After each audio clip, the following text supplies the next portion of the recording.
Shalom saudara-saudara, bagaimana dengan puasa hari pertama? Semoga saudara-saudara tetap sehat dan terus bersuka cita. Dan semoga saja mulai prapaskah sampai pasca nanti kita mengalami kemajuan dalam hal inti iman. Mari kita segera persiapkan diri untuk masuk dalam pembinaan iman pada hari ini dengan mengambil waktu hening sejenak.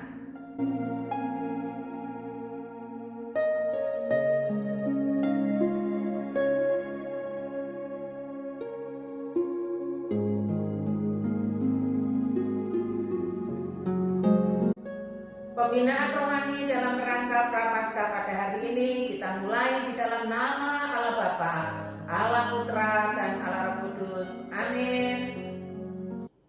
Dengarkanlah Allah memanggil kita dengan panggilan 1 Tawarik 16 ayat 8 sampai 11. Demikian panggilan Allah.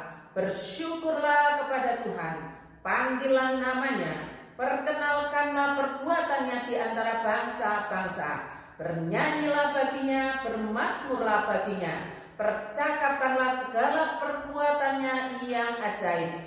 Bermegahlah di dalam namanya yang kudus. Biarlah bersuka hati orang-orang yang mencari Tuhan. Carilah Tuhan dan kekuatannya, carilah wajahnya selalu. Mari kita mengangkat puji-pujian kepada Allah kita dengan satu pujian, bangunkan jiwa kami.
Ya Allah Tuhan kami naikkan syukur kepadamu bersama-sama dengan umat-Mu hari ini. Kami menyadari benar bahwa pemeliharaanmu atas milikmu bukan hanya soal makanan dan minuman, tetapi lebih besar, lebih luas dari apa yang kami pikirkan, termasuk bagaimana Engkau dengan setia menjagai kami agar kami tetap berada di jalan-Mu, teguh di dalam iman dan hidup kudus. Kami bersyukur ya Allah. Pada saat yang sama kami juga memohon pengampunan-Mu, sebab kekerasan hati kami sangat jelas. Masih kami pelihara dengan cara tidak bersedia berubah sesuai dengan apa yang telah Tuhan firmankan. Ampunilah kami, kasihanilah kami, utamanya kami yang telah Tuhan tempatkan sebagai gembala, pemberita Injil dan pengajar-pengajar. Mohon Roh Kudus mengaruniakan iman, sehingga dalam pengajaran itu kami benar-benar menghormati-Mu sebagai yang empunya firman. Terima kasih Tuhan, berkenanlah kiranya atas perhimpunan kami dan lepaskanlah kami dari hati yang jahat, agar kami dapat hidup di dalam Engkau. Di dalam nama Tuhan Yesus kami berdoa. Amin. 1 Timotius 4 ayat 15 sampai 16. Demikian firman Tuhan. Perhatikanlah semuanya itu, hiduplah di dalamnya, supaya kemajuanmu nyata kepada semua orang. Awasilah dirimu sendiri dan awasilah ajaranmu. Bertekunlah dalam semuanya itu, karena dengan berbuat demikian engkau akan menyelamatkan dirimu dan semua orang yang mendengar engkau. Saya akan membacakan dalam terjemahan yang lain yang berkata demikian. 1 Timotius 4 ayat 15 sampai 16. Kerjakanlah semuanya itu dengan bersungguh-sungguh, supaya kemajuanmu dilihat oleh semua orang. Supaya kemajuanmu dilihat oleh semua orang. Awasilah dirimu dan awasilah juga pengajaranmu. Hendaklah engkau setia melakukan semuanya itu, sebab dengan demikian engkau akan menyelamatkan baik dirimu sendiri maupun orang-orang yang mendengarmu. Kemajuan soal apa? Soal pemberitaan Injil, soal firman. Kemajuan di dalam belajar, di dalam menggali firman. Berbahagialah saudara-saudara yang telah membaca dan merenungkan firman Tuhan dan yang menaruhnya dengan sadar dalam hati saudara. Sebab dengan cara itu saudara-saudara bersedia dipimpin oleh Roh Kudus. Mari saudara-saudara kita menaikkan pujian Tanpa Dia Aku Tak Berarti. Saya sangat suka lagu ini dan saya menempatkan diri saya bahwa tanpa Yesus, tanpa Kristus, diri saya tidak berarti. Tanpa Dia aku tak berarti.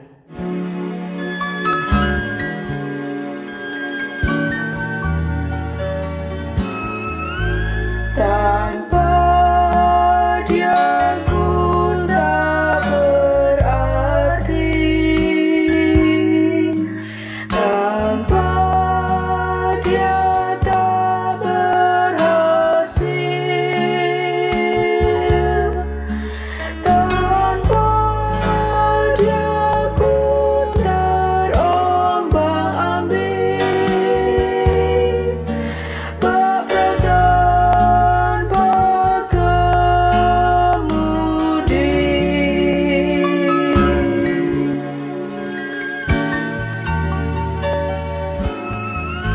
Tanpa Dia ku kan binasa.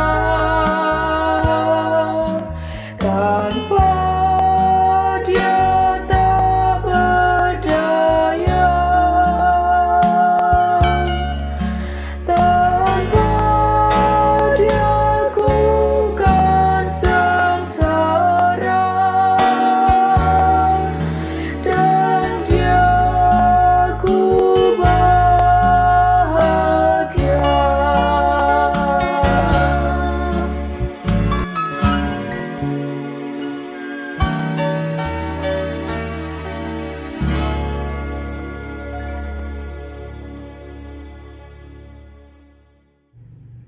Saudara-saudara, puasa hari pertama sudah kita lewati.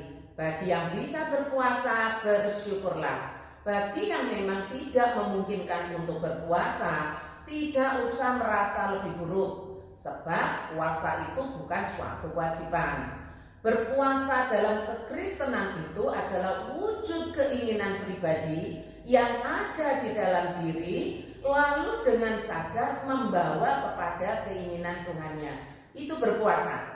Nah saudara, pada bagian pertama ini saya ingin menjelaskan tentang puasa itu dulu. Karena saya tidak ingin saudara-saudara berpuasa tapi tidak paham. Saudara-saudara berpuasa tapi tidak ngerti apa yang dimaksud dengan ajaran puasa itu. Tujuannya saya menjelaskan agar kita yang berpuasa, agar kita yang mengambil bagian dalam puasa ini bukan cuma tidak makan dan tidak minum. Lagi ya saudara, bagi saudara yang bersama-sama saya berpuasa, bukan cuma tidak makan dan tidak minum, bukan cuma lapar dan haus. Puasa yang diajarkan oleh Alkitab itu bukan seperti itu. Memang kita lapar dan haus, Tapi bukan cuman lapar dan haus lalu kita disebut puasa. Bukan seperti itu. Puasa bukan hanya ada di kepercayaan Kristen. Nah, ini kita tentunya sudah tahu. Hampir semua agama dan kepercayaan di dunia ini ngajarkan tentang puasa, tentang pantang atau bahkan larangan makan jenis-jenis makanan tertentu, bahkan dilarang seumur hidupnya. Puasa itu ada di dalam semua agama dan kepercayaan. Karena itu kita perlu mengerti, berpuasa menurut iman Kristen, berpuasa menurut ajaran Alkitab. Mungkin saja soal tidak makan, tidak minumnya itu sama. Sama-sama lapar, sama-sama haus. Tetapi ajaran yang terkandung di dalamnya itu yang membedakan. Siapa yang diimani, siapa yang dipercayai, dan ajaran siapa yang diikuti, itu yang membedakan secara tegas dan jelas. Begini saudara, berpuasa itu adalah cara yang Allah tetapkan sebagai wujud merendahkan diri di hadapannya. Cara ya saudara, salah satu cara, bukan satu-satunya. Dari mana kita tahu kalau berpuasa itu adalah cara yang Tuhan tetapkan untuk merendahkan diri di hadapan Allah? Kita tentunya harus cari jawabannya di dalam Alkitab. Saya memberikan 2 ayat saja, tetapi saudara bisa membaca sendiri. Ada banyak referensi ayat-ayat Alkitab yang menunjukkan bahwa berpuasa adalah salah satu cara untuk merendahkan diri di hadapan Allah. Yang pertama dari Imamat 16 ayat 30 sampai 31. Demikian bunyinya. Karena pada hari itu harus diadakan pendamaian bagimu untuk mentahirkan kamu. Kamu akan ditahirkan dari segala dosamu di hadapan Tuhan. Hari itu harus menjadi Sabat, hari perhentian penuh bagimu. Dan ini ya, kamu harus merendahkan diri dengan berpuasa. Ini firman Tuhan yang disampaikan kepada umat Allah yang mula-mula. Itulah suatu ketetapan untuk selama-lamanya. Jadi Tuhan mengajarkan, Tuhan berfirman, kamu harus merendahkan diri dengan berpuasa. Lalu ayat yang kedua saya ambil dari Esra 8 ayat 21. Esra 8 ayat 21. Kemudian di sana di tepi sungai Ahawa aku memaklumkan puasa supaya kami merendahkan diri di hadapan Allah kami. Jelas ya? Memaklumkan puasa supaya kami, berarti bersama-sama, merendahkan diri di hadapan Allah kami dan memohon kepadanya jalan yang aman bagi kami, bagi anak-anak kami dan segala harta benda kami. Masih banyak ayat Alkitab yang menjelaskan bahwa berpuasa itu adalah salah satu cara merendahkan diri di hadapan Allah. Tapi yang harus digarisbawahi adalah merendahkan diri di hadapan Allah. Di hadapan Allah, saudara, berpuasa itu bukan untuk kepentingan manusia. Berpuasa itu merendahkan diri di hadapan Allah. Pertanyaannya, apakah ada yang berpuasa tapi tidak merendahkan diri? Jawabannya ada. Ada. Dan puasa seperti itu tidak berguna. Saya akan membacakan dalam terjemahan lain untuk jawaban apakah ada orang yang berpuasa tapi tidak merendahkan diri. Ada. Di dalam Yesaya 58 ayat 3 sampai ayatnya yang ke-7. Kami telah berpuasa di hadapanmu. Ini katanya umat ya. Kami telah berpuasa di hadapanmu, kata mereka. Mengapa engkau tidak memperhatikannya? Maksudnya Allah. Mengapa Allah tidak memperhatikannya? Kami telah merendahkan diri. Mengapa engkau tidak melihatnya? Mengapa engkau tidak mempedulikan korban-korban untuk tebusan dosa kami dan tidak mendengarkan doa-doa kami? Dari ayat ini kita tahu ya saudara, ternyata ada puasa yang sama sekali tidak ada gunanya di hadapan Allah. Pernah terjadi, hal itu pernah terjadi. Berpuasa tapi Tuhan tidak mempedulikan. Lalu lanjutnya begini, aku akan memberitahukan apa sebabnya. Tuhan menjawab, sesungguhnya pada waktu kamu berpuasa, kamu tetap melakukan kesenanganmu untuk memuaskan nafsumu. Nah, ini rahasianya. Tuhan bongkar kenapa berpuasa tapi tidak merendahkan diri dan Tuhan tidak pedulikan. Kamu tetap melakukan kesenanganmu untuk memuaskan nafsumu. Kamu terus mencari keuntungan dan menindas para pegawaimu, bukan menyesali dosa-dosamu. Jelas ya saudara? Ini namanya berpuasa tapi tidak merendahkan diri di hadapan Allah. Kenapa? Tetap kejam, jahat, dan tidak berlaku berkeadilan sosial kepada orang-orang yang bekerja kepadanya. Apa gunanya kamu berpuasa jika kamu tetap berkelahi dan bertengkar dengan menggunakan tinjumu dengan maksud jahat? Saudara, puasa, tetap puasa, tapi ternyata tetap melakukan yaitu tadi berkelahi, bertengkar, menggunakan kekuatannya untuk yang jahat. Cara berpuasa semacam itu tidak mendekatkan kamu kepadaku, kata Tuhan. Cara berpuasa semacam itu tidak mendekatkan kamu kepadaku. Jangan harap bahwa suaramu akan didengar di tempat tinggi. Ini Tuhan yang menjawab. Kejadiannya memang umat berpuasa. Memang umat berpuasa lalu lapar, haus secara fisik memang. Tapi Tuhan mengatakan cara berpuasa semacam itu tidak mendekatkan kamu kepadaku. Saya mengajak kita untuk berpuasa, tapi jangan sampai kita nggak paham. Akhirnya sama seperti yang Tuhan katakan kepada umatnya dulu. Cara berpuasa semacam itu tidak mendekatkan kamu kepadaku. Ya sia-sia dong berpuasa. Untuk apa? Puasa itu loh sebenarnya untuk sesuatu yang manfaatnya rohani, makin mendekatkan diri kepada Allah, merendahkan diri, dan kita memohon kemurahannya atas hidup kita.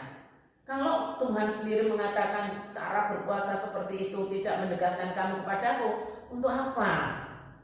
Karena itu bukan tidak berpuasa ya saudara, tapi mari kita perbaiki, mari kita kenal ajarannya. Berpuasa yang adalah cara merendahkan diri di hadapan Tuhan itu berhubungan dengan tingkah laku, berhubungan dengan perbuatan kita yang menunjukkan kita menyesali dosa-dosa kita, menyesali apa yang kita lakukan, menyesali apa yang kita perbuat. Tapi gini ya saudara, kita tidak boleh mempergunakan pola pikir seperti ini. Lah kalau memang puasa saja tidak mendekatkan diri kepada Allah, ya mendingan aku toh gak usah puasa sisan, gak rugi, gak lapar, gak haus. Saudara, cara berpikir seperti ini namanya sesat pikir. Mengapa?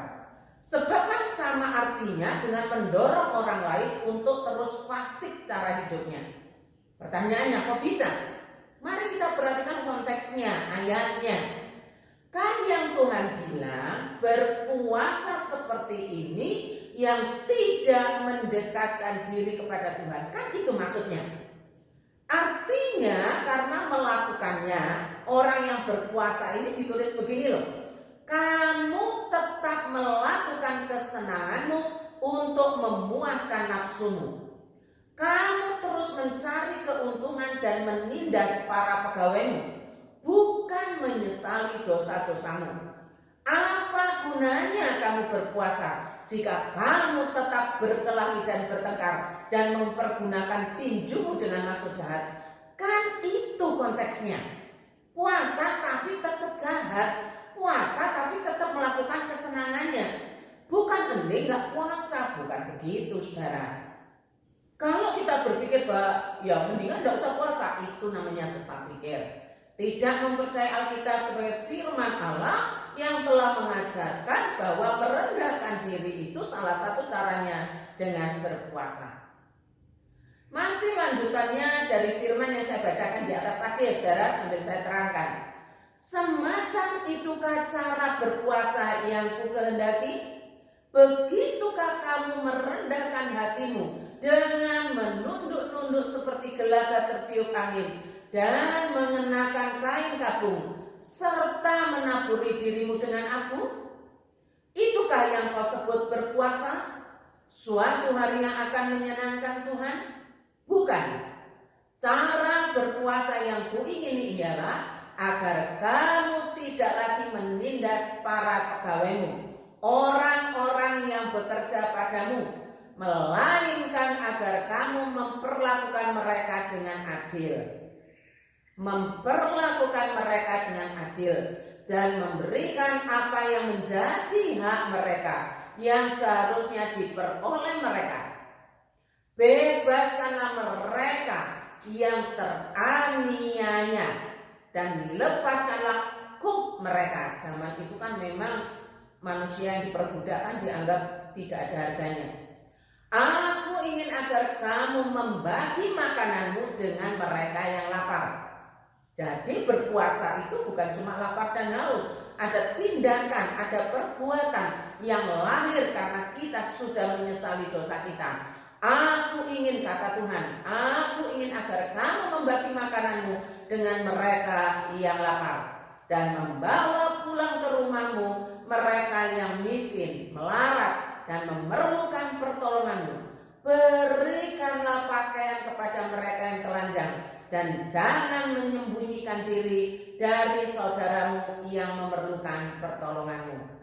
Jadi berpuasa itu bukan cuma haus dan lapar. Berpuasa itu mengurangi dengan sadar hak kita. Lagi, mengurangi dengan sadar hak kita supaya dapat melakukan keadilan sosial, melakukan kebaikan bagi orang-orang yang seharusnya kita tolong, yang seharusnya kita bantu bagi orang lain. Ingat bahwa berpuasa itu adalah cara merendahkan diri di hadapan Allah. Salah satu merendahkan diri itu menyadari benar keberdosaan kita, ketidakmampuan kita untuk melakukan yang baik kepada sesama. Berpuasa yang disebut merendahkan diri itu bagaimana? Contohnya apa? Baik, kita mulai belajar perlahan-lahan dengan tujuan supaya kita paham ya saudara. Yang pertama, mari kita baca bersama-sama Imamat 16 ayat 29. Saya tuliskan di sini, saudara-saudara silakan membaca sambil dinikmati artinya. Silakan saudara membacanya terlebih dahulu.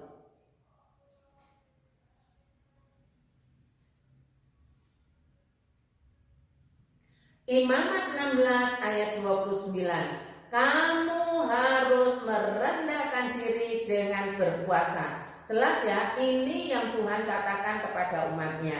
Merendahkan diri itu artinya mengakui bahwa kita butuh Tuhan. Kita mengakui bahwa kita telah berdosa, terus berdosa kepadanya. Merendahkan diri itu berarti kita mau meninggikan Tuhan. Kalau kita tidak mau merendahkan diri, berarti kita meninggikan diri sendiri. Nah ini hati-hati.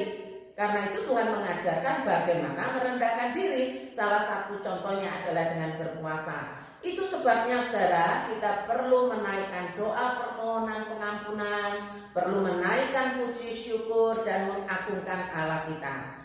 Puasa itu salah satu cara merendahkan diri. Contoh ya saudara, contoh saya angkat terlebih dahulu dari kasus yang ada di Alkitab. Barangkali saja saudara pernah mendengar cerita seorang raja Israel yang namanya Raja Ahab. Raja Ahab ini saya simpulkan sebagai raja yang kekanak-kanakan. Kenapa? Dia pengen kebun anggur tapi milik orang lain, yaitu milik Nabot. Lalu dia semalaman itu istilahnya apa ya, ngambek kah atau murung kah begitu, sehingga istrinya tahu kenapa dia murung, kenapa dia bersedih hati. Lalu ditanya, ternyata ingin kebun anggur Nabot. Padahal kebun anggur itu tidak boleh dijual karena merupakan warisan. Tapi rupanya dengan berbagai cara, peradilan diputarbalikkan, mengangkat saksi palsu, sehingga kebun anggur itu bisa dirampas dan Nabot akhirnya dibunuh dengan cara yang sangat licik, dengan cara yang jahat. Nabot memang meninggal, Nabot pada akhirnya memang mati, tapi Tuhan tidak pernah mati. Tuhan tidak berhenti bekerja ketika orang itu sudah mati. Bahkan justru ketika Nabot ini diperdaya dengan cara yang jahat, Tuhan menyuruh seorang nabinya menegur Ahab. Firman itu datang dari 1 Raja-Raja 21 ayat 28 sampai 29. Berkata begini. 1 Raja-Raja 21 ayat 28 sampai 29. Lalu datanglah firman Tuhan kepada Elia orang Tisbe itu. Sudahkah kau lihat bahwa Ahab merendahkan diri di hadapanku? Jadi setelah kejadian Nabot itu, Tuhan menegur keras Ahab. Dan betul-betul ia merendahkan diri dalam kasus itu ya saudara, bukan dalam kasus yang lain. Dia merendahkan diri, dia sangat terkejut dan Tuhan melihat betul-betul merendahkan diri. Karena itu Tuhan menyuruh Nabi Elia untuk melihat betapa Ahab yang jahat ini bisa merendahkan diri. Sudahkah kau lihat bahwa Ahab merendahkan diri di hadapanku? Oleh karena ia telah merendahkan diri di hadapanku, maka aku tidak akan mendatangkan malapetaka dalam zamannya. Barulah dalam zaman anaknya, aku akan mendatangkan malapetaka atas keluarganya. Saya tidak membicarakan cerita Ahab seterusnya, tapi pada bagian ini pernah dalam satu kesempatan Ahab itu merendahkan diri di hadapan Allah, betul-betul merendahkan diri, malapetaka dilewatkan. Contoh kedua, contoh orang yang tidak merendahkan diri akan bertambah-tambah kejahatannya. Dicatat dalam 2 Tawarik 33 ayat 23. Tetapi ia tidak merendahkan diri di hadapan Tuhan seperti Manasye ayahnya merendahkan diri, malah Amon makin banyak kesalahannya. Jelas ya saudara, orang yang tidak mau merendahkan diri berarti menumpuk dosa, menumpuk kesalahan, menumpuk kejahatan. Sekarang untuk puasa kita dalam masa Prapaskah ini bagaimana? Untuk puasa kita dalam masa Prapaskah ini kita mau merendahkan diri di hadapan Allah. Kita mau memberi waktu sebesar-besarnya untuk menyadari keberdosaan kita. Apa yang seharusnya kita makan dan minum itu kita sisihkan, kita kumpulkan. Untuk apa? Untuk menolong orang lain. Untuk apa? Untuk berbagi kebaikan Allah yang sudah diberikan kepada kita. Sementara itu kita berlaku adil, keadilan sosial maksudnya, dengan orang-orang yang bekerja pada kita. Saudara, kita ini kan cenderungnya mengasihani diri sendiri. Kita ini gampang sekali menuntut orang lain untuk memperhatikan kita. Tetapi kita sendiri kurang menuntut diri untuk memperhatikan orang lain. Kita merasa pantas untuk diperhatikan lebih dari yang lain. Seharusnya cara berpikirnya itu begini. Saya sudah mendapatkan kebaikan-kebaikan Allah. Karena itu saya harus menyatakan kebaikan-kebaikan itu kepada sesama. Nah, ini yang namanya komitmen iman secara pribadi, bukan dibalik. Kalau diputar balik itu kan namanya cara hidup dunia, masih kedagingan. Makanya nggak pernah bersyukur, selalu kurang, selalu tidak puas, dan tidak pernah bisa menikmati apa yang cukup dari Allah. Nah saudara, dengan berpuasa itu kita punya waktu untuk merendahkan diri di hadapan Allah. mengakui dosa-dosa kita mau meninggikan Tuhan, kita menyatakan bahwa kita sangat membutuhkan Tuhan, kita sangat memerlukan Tuhan. Karena itu kita juga mau bertobat dengan dimulainya perubahan sikap kita kepada orang-orang yang ada di sekeliling kita. Pertanyaan selanjutnya, saudara. Di YouTube beredar penjelasan bermacam-macam puasa. Ya, saya paham. Ada yang malah dinyanyikan, bukan hanya diajarkan. Oke, pertanyaan kita itu, Kristen itu puasanya mengikuti siapa? Kan ada dua pertanyaan ya, saudara.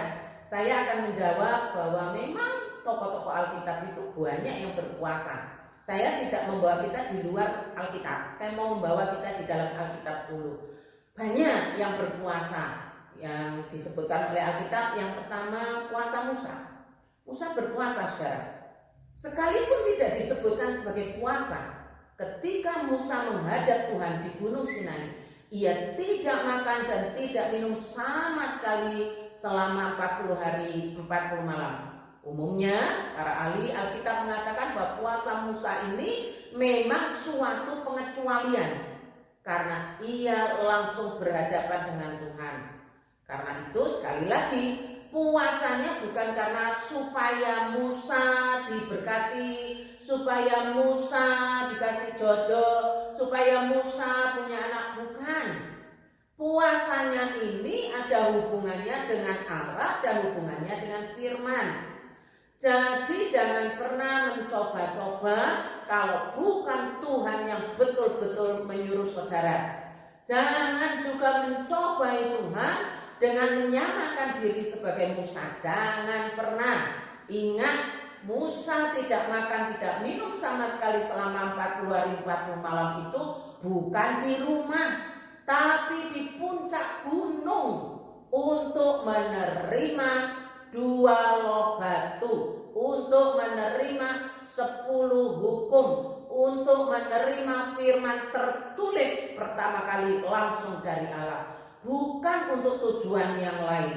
Tidak boleh kita contoh puasanya tapi tujuannya diganti, tidak boleh. Itulah puasa Musa. Berikutnya adalah Daud. Ketika Tuhan menulai anak Daud yang diperolehnya dari Batsheba, Daud berdoa dan berpuasa dengan tekun. Kita tahu ceritanya, anak ini bukan anak di dalam pernikahan yang sesungguhnya. Dikatakan bahwa Daud tidak mau makan dan tidak dijelaskan sih bahwa ia tidak minum, tapi yang jelas ia tidak makan. Dicatat begini saudara dalam 2 Samuel 12 ayat 16 sampai 17. Lalu Daud memohon kepada Allah oleh karena anak itu. Ia berpuasa dengan tekun, dan apabila ia masuk ke dalam, semalam-malaman itu ia berbaring di tanah. Karena ada persoalan yang sangat serius yang dia lakukan. Maka datanglah kepadanya para tua-tua yang di rumahnya untuk meminta ia bangun dari lantai. Tetapi ia tidak mau, juga tidak makan bersama-sama dengan mereka. Hasilnya apa? Anaknya tetap mati. Puasa bukan untuk mengubah kehendaknya Allah. Puasa itu merendahkan diri di hadapan Allah dan menerima keputusan Allah. Ajaran yang harus menancap pada akal budi kita. Puasa itu siap untuk menjalani semua keputusan Allah, nurut pada keputusan Allah. Bukan supaya Allah nuruti keinginan kita, bukan. Jangan sampai keliru. Berpuasa Tuhan saya ingin, bukan. Berpuasa itu saya mau nurut dengan keputusan Allah. Lalu Alkitab juga mencatat tentang puasa Elia. Puasa Elia selama 40 hari 40 malam tanpa makan, tanpa minum di dalam perjalanan menuju Gunung Horeb juga dipandang merupakan suatu pengecualian karena Elia mendapatkan makanan langsung dari malaikat Tuhan. Nah, puasa ini sekali lagi ya, puasanya berhubungan dengan Allah, puasa berhubungan dengan firman, puasa berhubungan dengan pelayanan. Puasa Musa dan puasa Elia dapat kita katakan sebagai puasa yang luar biasa karena Tuhan yang berinisiatif dan memberikan kekuatan untuk bertahan. Gak boleh kita coba-coba, jangan pernah sekedar mencoba atau malah kita mencobai Tuhan. Tidak boleh. Karena apa? Akibat yang ditimbulkan bukan memikul salib, tapi sebuah kebodohan. Jangan pernah mencobai Tuhan. Kalau Musa kuat, kalau Elia kuat, mengapa saya tidak kuat? Tidak boleh demikian. Karena Tuhan secara khusus memang memilih Musa dan Elia. Lalu Alkitab juga mencatat tentang puasa Ester. Saudara, nampaknya puasa Ester adalah satu-satunya dalam catatan yang jelas yang merupakan puasa tanpa makan, tanpa minum yang pernah dilakukan secara normal oleh manusia selama 3 hari 3 malam. Saudara, mari kita perhatikan mengapa Ester berpuasa. Bukan supaya keinginannya dituruti untuk kepentingan sendiri, bukan. Ester berpuasa berhubungan dengan keselamatan bangsanya yang ada di pembuangan di bawah pemerintahan Kores yang saat itu terancam hendak dimusnahkan. Nah, ini konteksnya. Jadi tidak boleh hanya aku puasa Ester terus mau menyelamatkan siapa? Enggak ada untuk diriku. Tidak boleh demikian, saudara. Ester mengatakan demikian. Pergilah, kumpulkanlah semua orang Yahudi yang terdapat di Susan dan berpuasalah untuk aku. Janganlah makan dan janganlah minum 3 hari lamanya, baik pada waktu malam, baik pada waktu siang. Aku serta dayang-dayangku pun akan berpuasa demikian. Ini kata Ester. Kemudian aku akan masuk menghadap raja. Sungguh pun berlawanan dengan undang-undang. Kalau terpaksa aku mati, biarlah aku mati. Jadi ada yang diperjuangkan tentang umat. Bukan soal keinginan sendiri, cita-cita sendiri, bukan. Ada yang diperjuangkan, umat itu kan gereja ya saudara. Puasa tanpa makan dan tanpa minum ini adalah puasa total namanya, yang juga dilakukan oleh Ezra seorang ahli kitab dan juga dilakukan oleh Rasul Paulus selama 3 hari 3 malam. Kalau kita mau dengan cermat memperhatikan puasa-puasa yang dilakukan oleh tokoh-tokoh Alkitab itu, maka kita akan paham bahwa puasa-puasa itu bukan untuk kepentingan pribadi. Puasa-puasa itu untuk kepentingan umat yang berdampak kepada umat atau berdampak pada gereja, soal firman Tuhan, soal pelayanan. Karena itu mari kita memperbaiki motif kita, motif puasa kita di masa prapaskah ini, agar jangan kita salah mengerti. Puasa tidak mengubah keputusan Allah. Puasa bukan cara merayu Allah untuk menuruti keinginan kita, bukan. Kemudian ada Daniel. Daniel juga berpuasa. Penjelasan atas puasa Daniel ini memang lebih lengkap daripada puasa-puasa yang disebutkan sebelumnya ya saudara. Dalam puasa Daniel ini dikatakan Daniel tidak makan makanan roti yang sedap. Padanannya kalau kita saat ini adalah makan nasi, jadi dia tidak makan itu. Ia juga tidak makan daging dan anggur, tetapi tidak dikatakan ia tidak minum. Tetap disebut berpuasa pada zaman itu. Ada kepentingannya, ada konteksnya. Karena memang Daniel tidak menajiskan diri dengan makanan-makanan yang dipersembahkan oleh berhala, dipersembahkan kepada raja atau dipersembahkan kepada dewa. Ini puasa Daniel yang disebut dengan puasa sebagian. Kita tidak melaksanakan puasa sebagian karena kita tidak sedang menghadapi Baal, tidak sedang menghadapi makanan-makanan yang disajikan kepada berhala, tidak. Daniel ini berpuasa pada zaman Raja Belteshazzar, raja yang tidak menghormati Allahnya Daniel. Daniel 10 ayat 2-3 berkata demikian. Pada waktu itu aku Daniel berkabung 3 minggu penuh, karena itu disebut puasanya sebagian. Makanan sedap tidak kumakan, daging dan anggur tidak masuk ke dalam mulutku, dan aku tidak berurat sampai berlalu 3 minggu penuh. Jadi bukan puasa total 3 minggu, tidak, puasa sebagian. karena ada konteksnya. Puasanya ini saudara diberitahukan melalui penglihatan akan terjadi kerusuhan besar, kesusahan besar terhadap umat Allah karena yang raja itu, karena Belshazzar yang memerintah itu. Pertanyaan kita ini, orang Kristen mengikuti puasanya siapa? Puasa itu gimana? Saudara, puasa kita adalah puasa total, bukan puasa sebagian. Tidak makan, tidak minum untuk jangka waktu tertentu. Kalau saudara-saudara berpuasa bersama dengan kita, persekutuan orang-orang kudus di gereja lokal, maka dimulai dari pukul 5:30 pagi sampai jam 5 sore.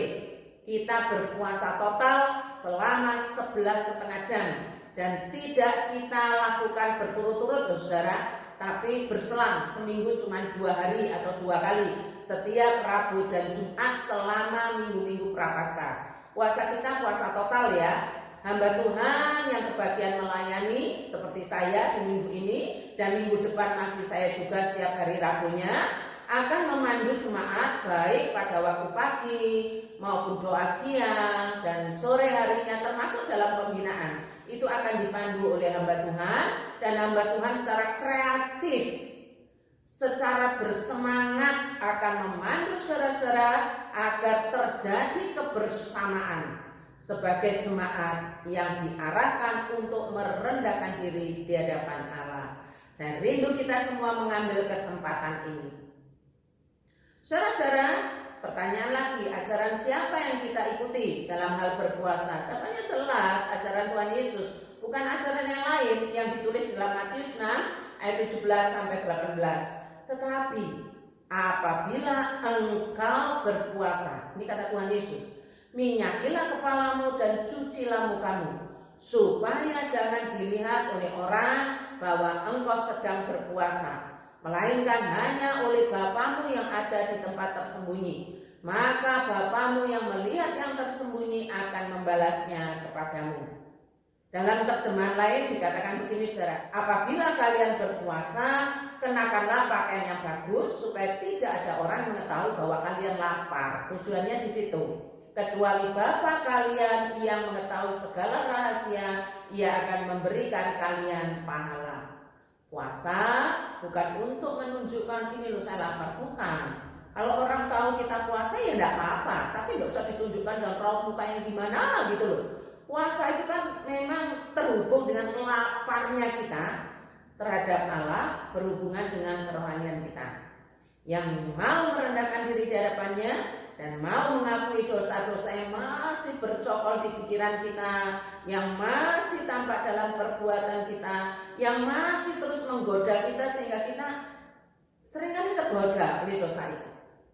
Seperti itulah puasa kita, saudara. Saudara-saudara mendengarkan ajaran ini, teruskanlah kepada anak-anak, ajarkanlah kepada cucu-cucu saudara agar belajar mengikuti Tuhan saudara, mengikuti firman-Nya. Lalu pertanyaan selanjutnya saudara, kalau ada orang Kristen yang sehat badannya, yang seharusnya bisa berpuasa, tapi dia tidak mau berpuasa, apakah berarti tidak merendahkan diri di hadapan Allah? Jawabannya tidak. Sebab merendahkan diri itu bukan hanya dengan berpuasa.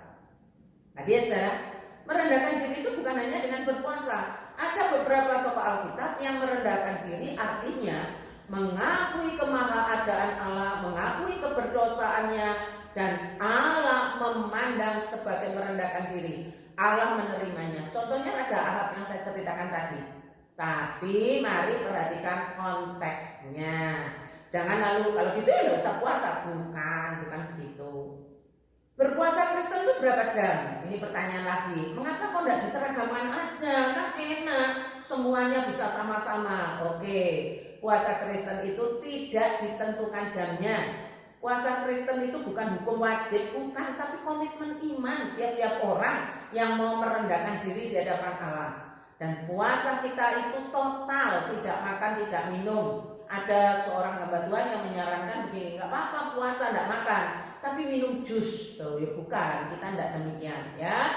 Contohnya seperti yang kita lakukan bersama-sama ini, puasa total dalam jangka waktu yang tertentu. Lalu kita tanya, loh kalau anak-anak belajar apa harus 11,5 jam? Tidak. Ajarkan secara bertahap, tapi ajarkan bahwa kita puasa total. Entah untuk 6 jam kepada anak-anak, saudara, sedangkan 11,5 jam untuk orang dewasa. Mengapa tidak diseragamkan jamnya? Tidak, sekali lagi tidak. Sebab puasa itu bukan kewajiban yang mengikat, tetapi sebagai bentuk komitmen pribadi terhadap Allah untuk merendahkan diri dengan mengakui keberdosaan kita. Kalau Alkitab tidak mengharuskan, maka kita juga tidak boleh mengharuskan. Apalagi nakut-nakuti, awas kalau tidak puasa. Rasakan nanti apa yang Tuhan mau buat. Tidak boleh demikian. Berarti kita jadi Tuhannya Tuhan. Tidak boleh menakut-nakuti dengan firman Allah kalau memang firman itu tidak mengatur. Kita tetap harus berpegang pada ajaran Alkitab. Dan ajaran itu dipraktekkan dengan kesepakatan bersama-sama di gereja lokal maupun sinodal seperti kita saat ini.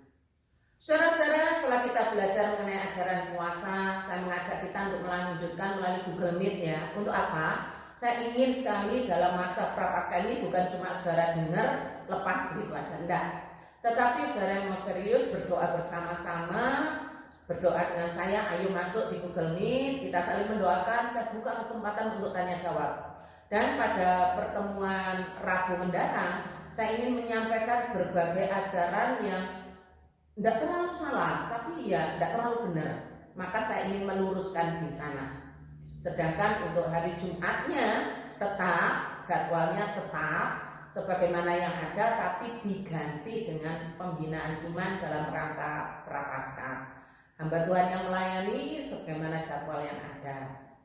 Mari kita masuk dalam Google Meet.